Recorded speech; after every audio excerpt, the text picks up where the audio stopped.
Thank you all for coming. I'm glad we could finally schedule a time when everyone was available to meet in person.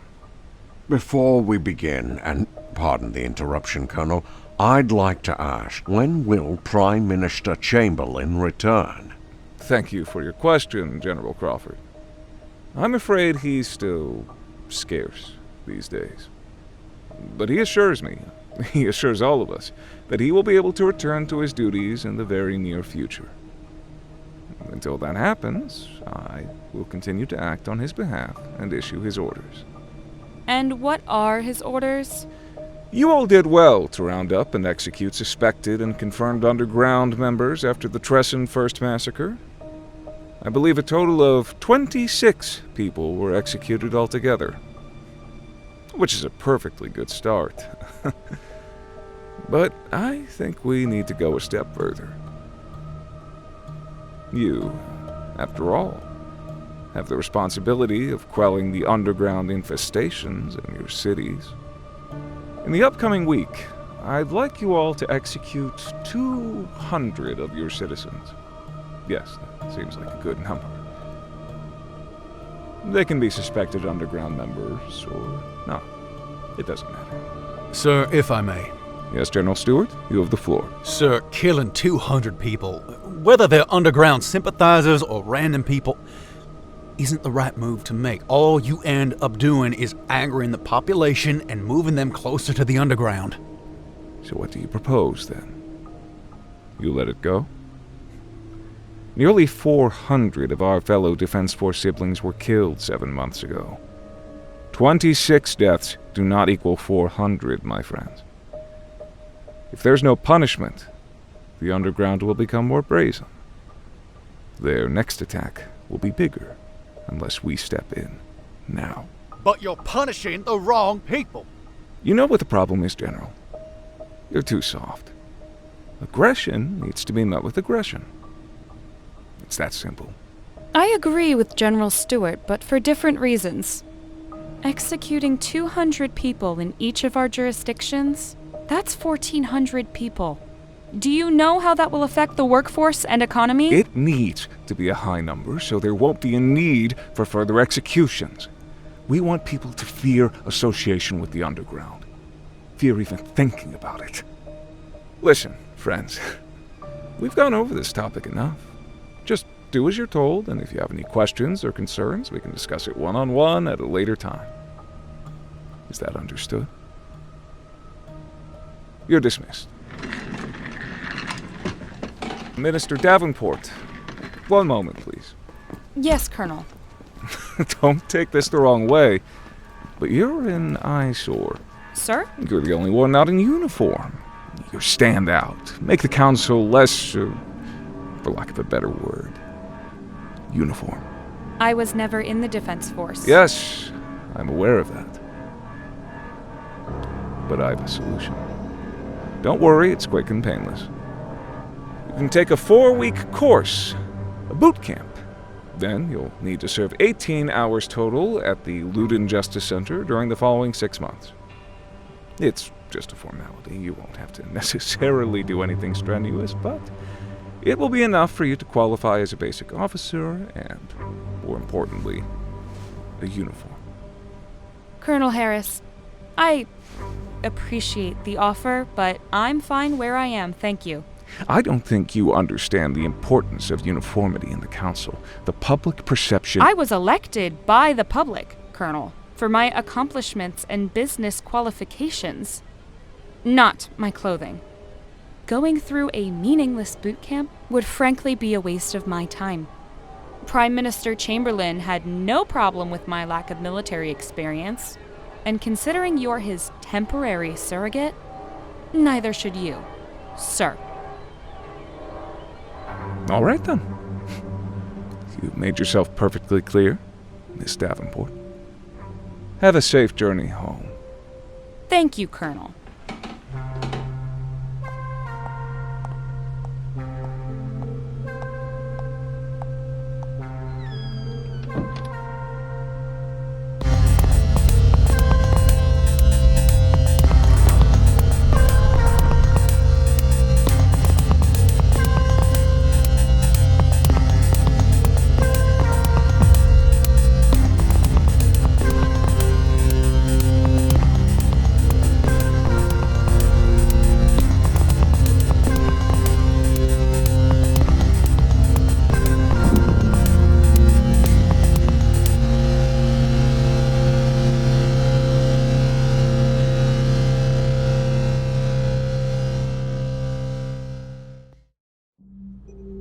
Tony, I'm right here.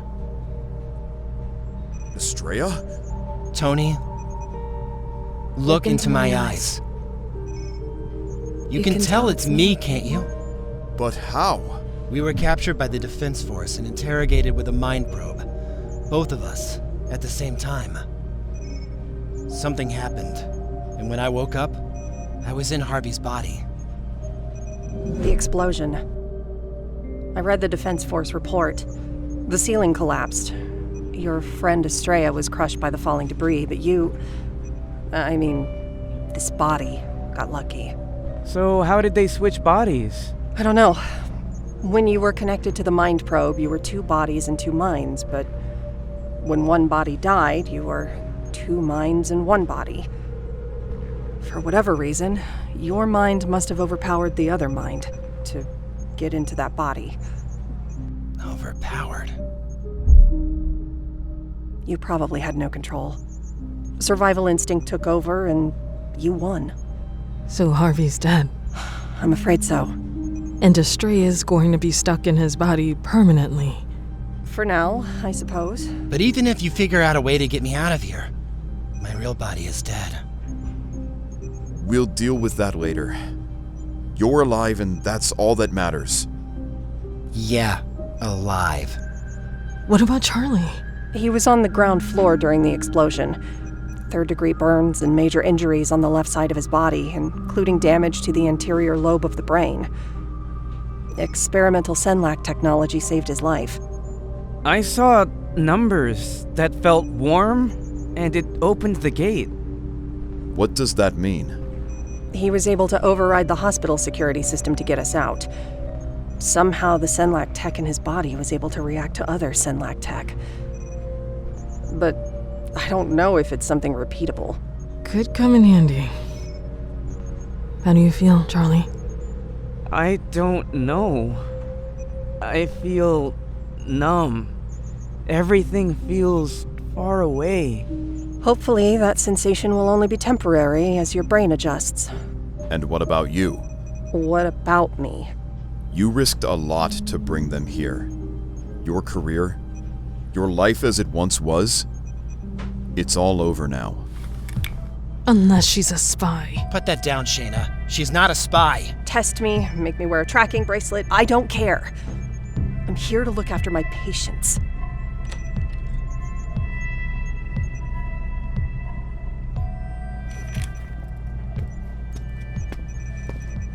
Tony, good, you're still here. Kurt, what's wrong? Our informant is here. The one who's been passing us info. The one who gave us the targets to attack on Rising Day. He's here now meeting with Minister Darcy, and I'd like you to join us. What for? We're going to decide our next move. The Underground's next move. I'd like to join too. Sure, come on. I'll be back soon, Charlie. I love you.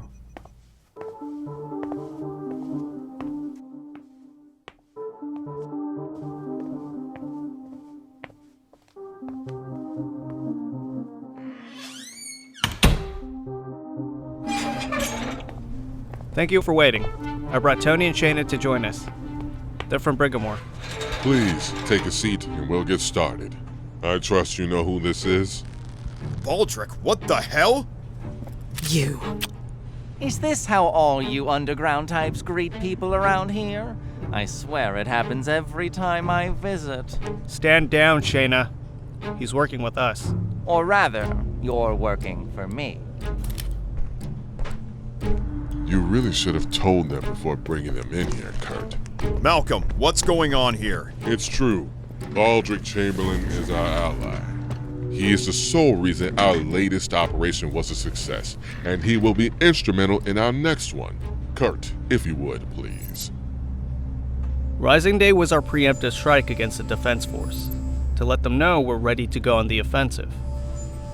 Obviously, we can't do something like that again, but our next plan is more ambitious.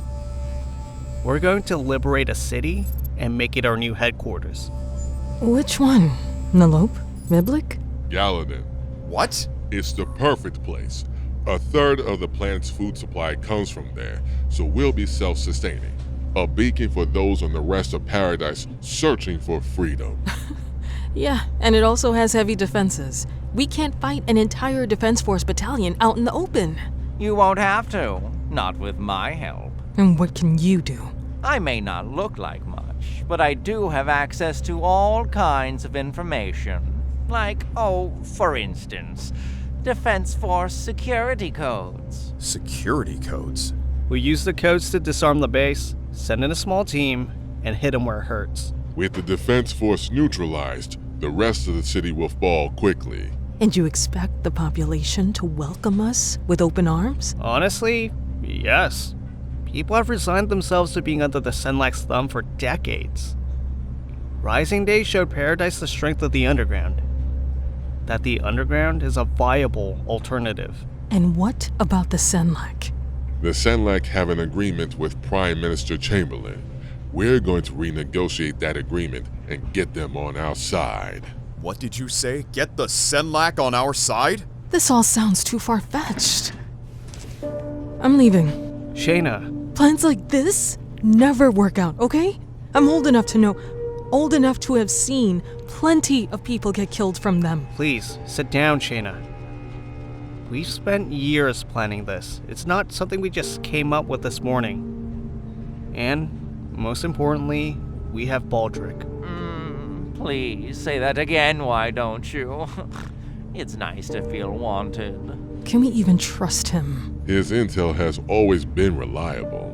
Just leave the Senlak to me. I'm working on that as we speak. So we get Galadin, assuming everything works as planned. Then what? You think Chamberlain's going to let that slide? The liberation of Galadin will send a shockwave through all of Paradise. The Defense Force will be in disarray, and most importantly, Chamberlain will be vulnerable. And his reign will end. What's that supposed to mean? What do you think?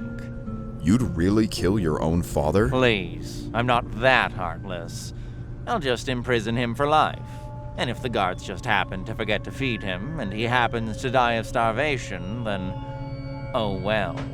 Oh, so that's why you're helping us. You want to be Prime Minister. You made us kill Cicero so he wouldn't be a threat. I didn't make you do anything. I merely suggested a target, and you killed him for me. You son of a bitch! Charlie almost died for you. Harvey died! Those names mean nothing to me. God damn you. God damn you, too!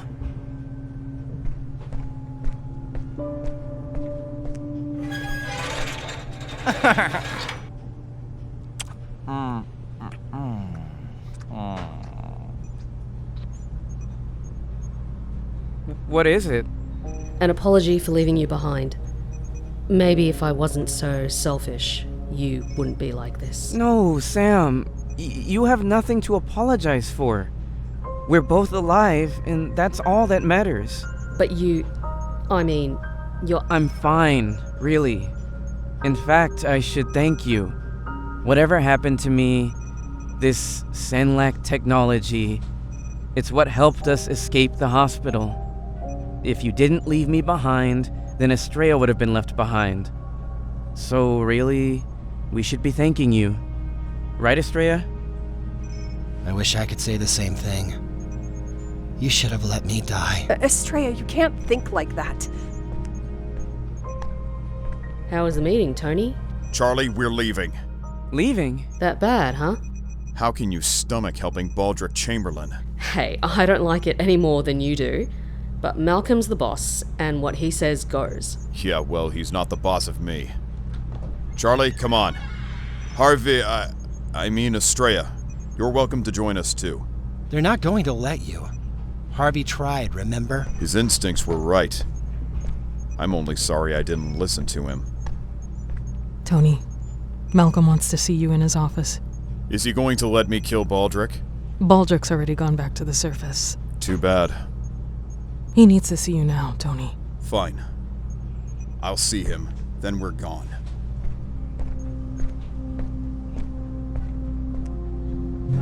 First of all, Mr. Kada, I don't appreciate your outburst at today's meeting. You were only invited because Kurt vouched for you. You gave the appearance that I can't keep my underground in line. Is that why I'm here? Because I embarrassed you in front of Baldric? In front of Baldric? Respectfully, sir, it doesn't matter. Please let me finish, Mr. Kada. I'll forgive your behavior because you've been through a lot lately. But please ensure it doesn't happen again. Then I'm pleased to say it won't, because I'm leaving. All of us from Brighamore are leaving. You know that's not possible. We're leaving, and there's nothing you can do to stop us. I want you to stay. We need every capable fighter to take over Gallatin, and I understand you're among the best. Then let's talk about Baldric. Yes, let's talk about Baldric.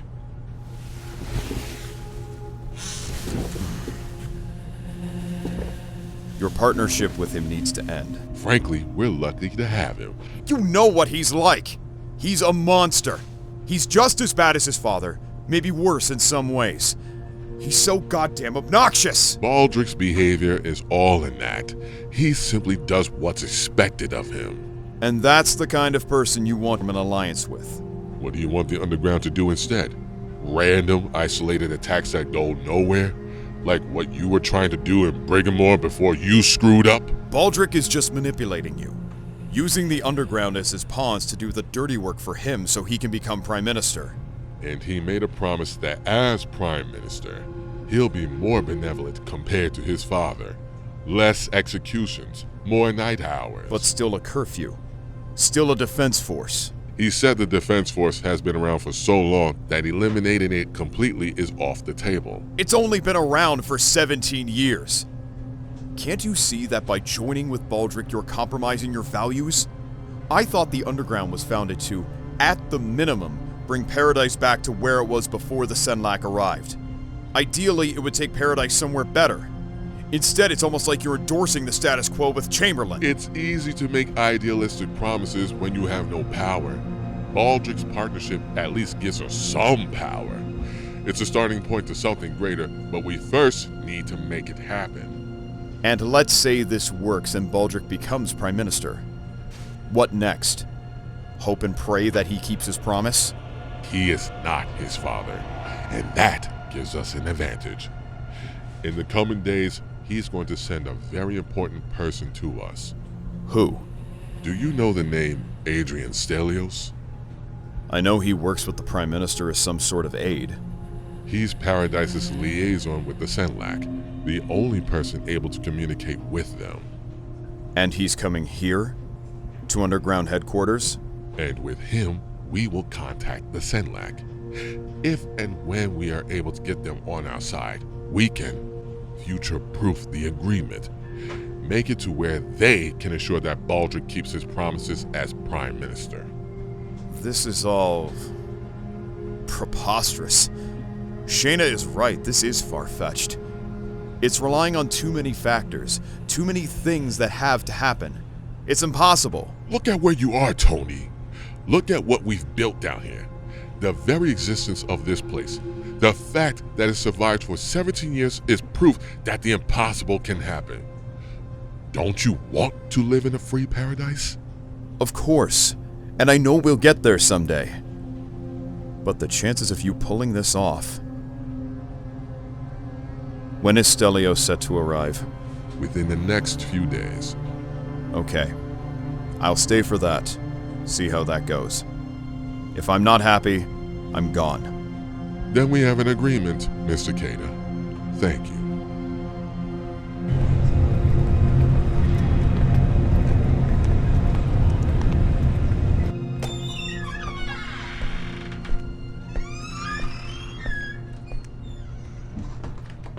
I'm ready, Tony. Where are we going?